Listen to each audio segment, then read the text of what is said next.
Hi, this is Chris, and here we are taking a look at questions 5 through 8 in section 3 of SAT Practice Test 2, the no calculator section. So let's take a look at number 5. And it says, if k is greater than 0 and x equals 7 in the equation above, what is the value of k? Well, anytime they give you an actual exact numerical value for a variable, you want to go ahead and plug that in. So first things first, before we even worry about doing anything else, we're going to just rewrite this with a 7 in place of that x. Now, they're asking us to solve for k, and if we look, we can see that we have just the one variable in our equation, which means that we can go ahead and solve. So we're going to try to isolate k. First, we'll add 7 to the other side. That will give us 2k squared plus 17 equals 7. To cancel out the root, we're going to square both sides. So that'll cancel out your root. So we'll be left with 2k squared plus 17 equals 7 squared, which is 49. We'll subtract 17 from both sides. And that'll leave us with 2k squared equals 32. Divide by 2. That gives us k squared equals 16. And take the square root. That gives us k equals 4, which is answer choice C. And I think this question is a great example of why it's helpful to continue to practice that mental math. Because on something like this, if we don't know our squared single-digit numbers, 7 squared might be something that people have to take a second to calculate. 49 minus 17 is 32. 32 divided by 2 is 16. Some of those calculations might seem straightforward, and if so, that's great. But if those calculations are a little bit tough to do in your head, then continue to work on that mental math, because remember, in the no calculator section, the more things that you have to write out or solve in pieces, then the slower that section is going to be, and that means that you might run into a time crunch as you get towards the end of that section. Let's take a look at question number 6. So here it says, in the xy plane above, line L is parallel to line K. What is the value of P? So, keyword here, parallel, and that's the topic that they're really testing you on here content-wise.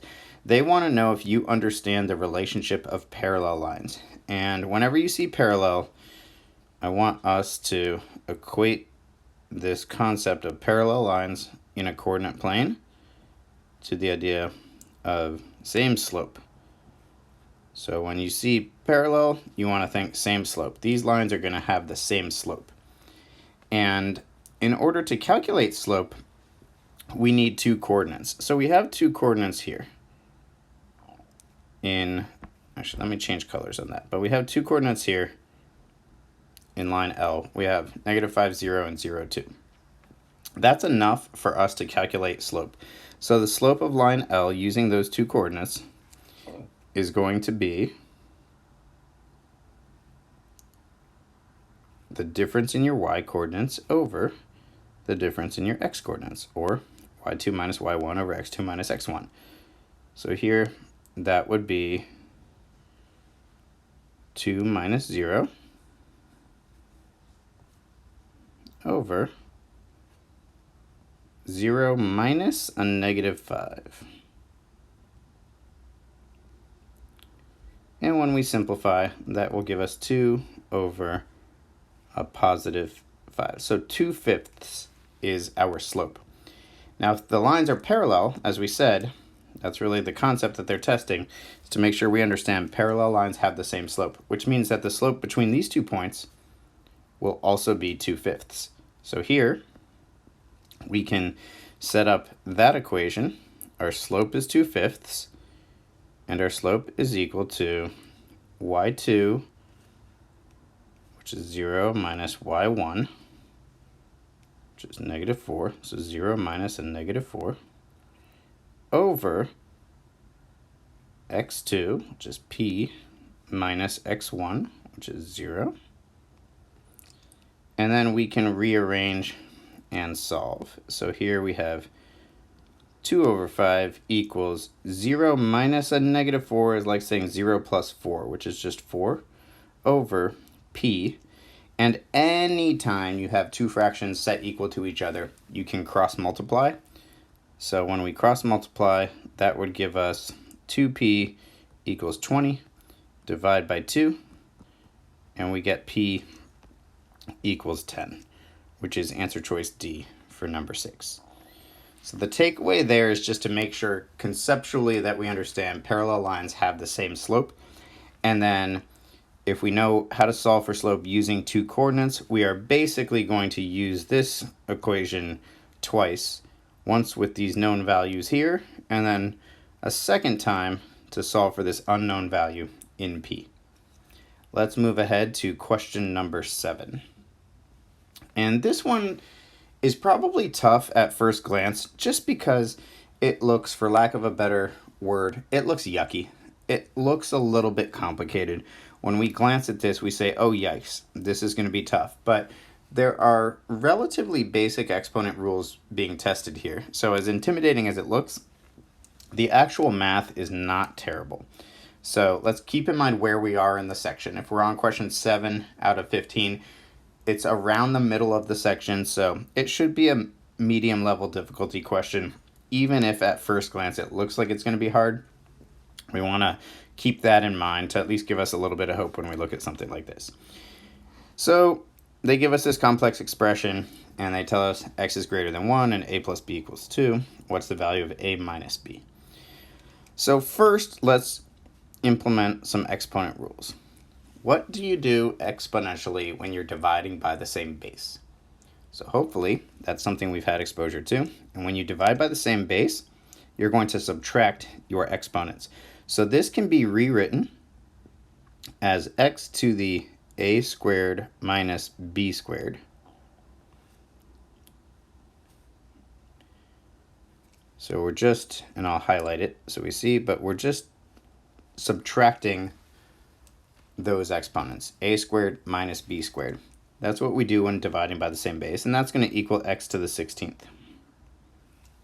Now the advantage in doing that is that once we get it so that we have the same base on both sides, we can cancel out those x's. And we can just simplify this to a squared minus b squared equals 16. So that's concept piece number 1, is understanding the exponent rules for dividing by the same base. Now concept piece number 2 on this same question is we have to know how to factor out a difference of squares. And this is worth memorizing. So if it's something that you haven't seen before, make a quick flashcard of this. But when you have a difference of squares, so here, difference, we're subtracting, and then each term is squared. So when we say difference of squares, that's what we mean. The factors are going to be a plus b and a minus b. So again, concept piece number 2. That's just something we have to know on a question like this. You can tinker around and try 1,000 different ways of solving this, but the most efficient is going to be by memorizing how to factor out a difference of squares. And from here, we can start to use the rest of the information in the question. They tell us that a plus b equals 2. So we can plug 2 in for a plus b and have 2 times a minus b equals 16.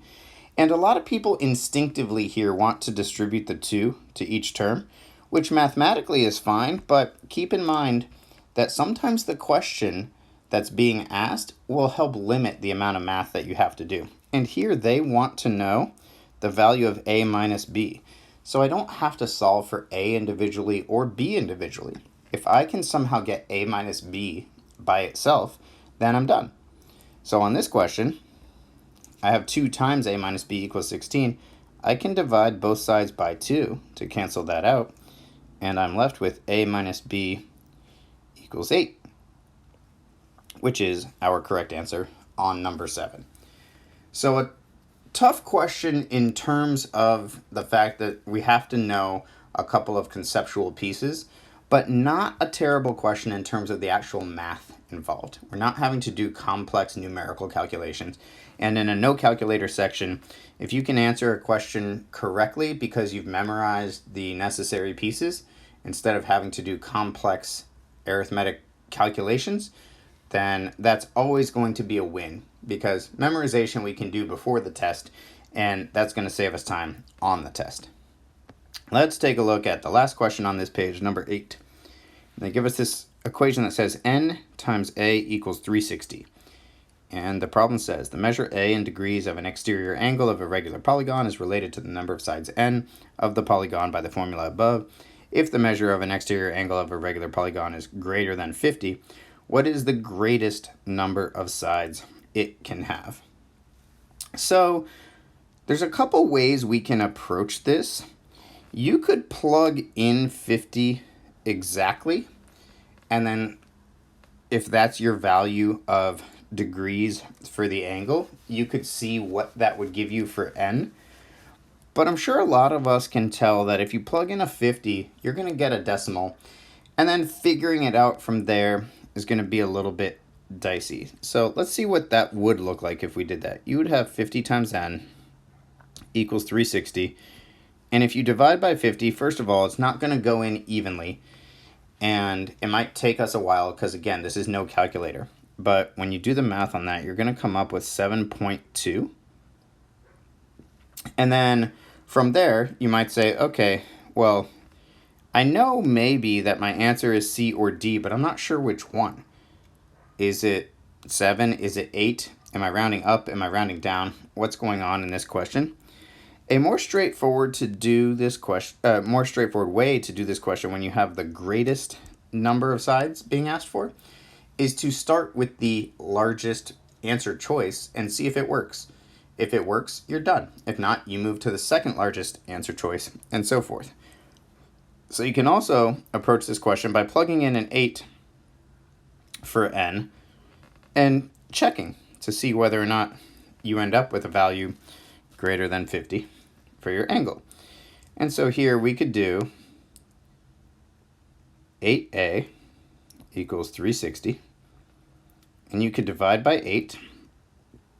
And without having to do the full calculation even, you can go 8 into 36. Well, that goes in 4 times. If I'm doing my long division here, I could do 8 into 360, and just already seeing that that first number is going to be 4. I go, okay, well, 40 whatever it is, right? We can put a question mark there, but 40 anything is not going to be greater than 50. So I can cross out D.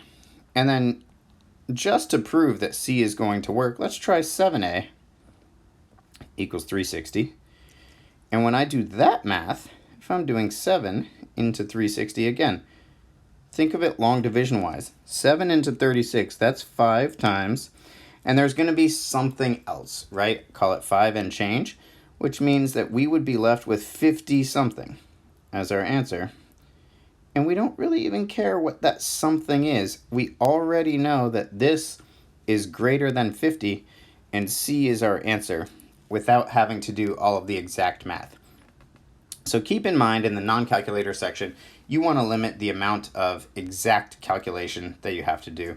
And this is one way that we can use that to our advantage to answer question 8 correctly without having to do all of the exact math required on a question like this that would involve decimals and some complex calculations if we were to try to do it exactly. Stay tuned and check out the rest of section 3 in our next videos.